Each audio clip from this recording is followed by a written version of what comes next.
ఎంతమంది కుమారుడయ్యా ఆయన? అంజనాదేవి కుమారుడు, వాయువుకు పుత్రుడు, కేసరీ పుత్రుడు, పార్వతీపుత్రుడు, శివపుత్రుడు. శంకరపుత్రుని ఎలా చెప్పగలరు అనగానే అనేక పురాణాల్లో, బ్రహ్మాండ పురాణంలో ఉన్నది, స్కంద పురాణంలో ఉన్నది, పద్మ పురాణంలో ఉన్నది. ఇది కాకుండా హనుమన్ మంత్రశాస్త్రములు, సంహితా గ్రంథాలు ఉంది.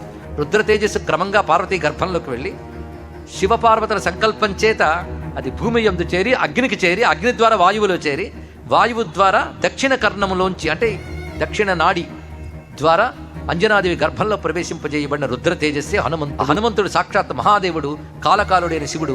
ఆయన ఆరాధన చేసేవారికి భుక్తి ముక్తి రెండు ఇస్తాడు. భుక్తి అంటే భోగము, ముక్తి అంటే మోక్షం. భోగము మోక్షము రెండు ఇస్తాడు. సర్వద సర్వకామద, ఎల్లవేళలా అన్ని అభీష్టములు నెరవేర్చేవాడు హనుమంతుడు అని మంత్రశాస్త్ర గ్రంథమే రుద్రయామని చెప్తున్నటువంటి అంశం. అదేవిధంగా ఆనంద రామాయణం అనేటువంటి గ్రంథంలో ఒక రహస్యం చెప్పారు. హనుమంతుడుగా ఎందుకు రుద్రుడు వచ్చాడు? ఇది రహస్యమైన విషయం అండి. దీనికి పురాణాల్లో 2-3 కారణాలు కనబడతాయి. ఒకటి ఏమిటంటే, త్రిపురాసుర సంహారం చేసినప్పుడు శివుడు, ఆ శివునికి బాణముగా వచ్చాడు విష్ణువు. దానివల్ల నాకెంత సహాయపడ్డాడు విష్ణువు. విష్ణువు సహాయం లేకపోతే నేను ఈ పని చేయగలనా అనుకున్నట్టు రుద్రుడు. కనుక నేను విష్ణువుకి ఏదో సహాయం చేయాలి, నాకు త్రిపురాసుర సంహారంలో ఇంత సహాయపడ్డాడు కనుక అనుకుని విష్ణువుతో చెప్పాడు, నువ్వు రాముడిగా అవతరించినప్పుడు నేను నీకు హనుమంతుడిగా వచ్చి సహకరిస్తాను మాట ఇచ్చాడు. ఆ మాట నిలబెట్టుకున్నాడు. అలాగే మరొక కథ మనకి దేవీ పురాణంలో కనబడుతుంది.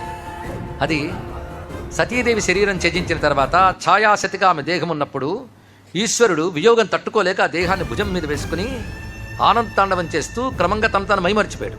శివుడు తనను తాను మరిచిపోతే ప్రపంచ గతి తప్పుతుంది.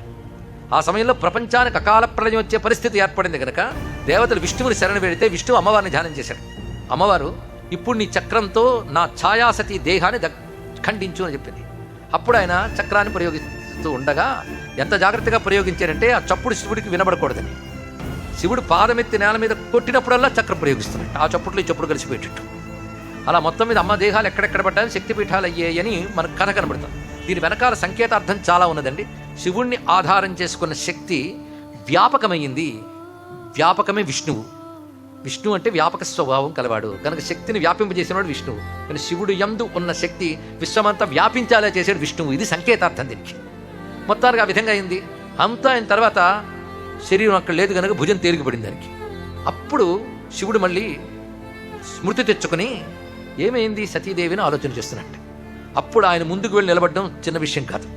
దేనికైనా సిద్ధమయ్యేవాడు ఆయన ఉన్నాడు. ఆయన పిలిచాడు విష్ణువు, నువ్వు వెళ్ళవయ్యా అని. ఆయన పేరు నారదుడు. ఆయన పంపించి నువ్వు వెళ్ళి కొంచెం చెప్పవయ్యా, విషయం చెప్పు, ఆయన కొంచెం సర్దుకున్నాక నేను వస్తానే అన్నాడు ఇక్కడ. అప్పుడు నారదుడు వారు వెళ్ళి పరమేశ్వర సదాశివ అని స్తోత్రం చేయడం మొదలెట్టాడు. అప్పుడు శివుడు, ఏమిటి స్తోత్రం, ఎక్కడుంది సతీదేవిని అన్నాడు.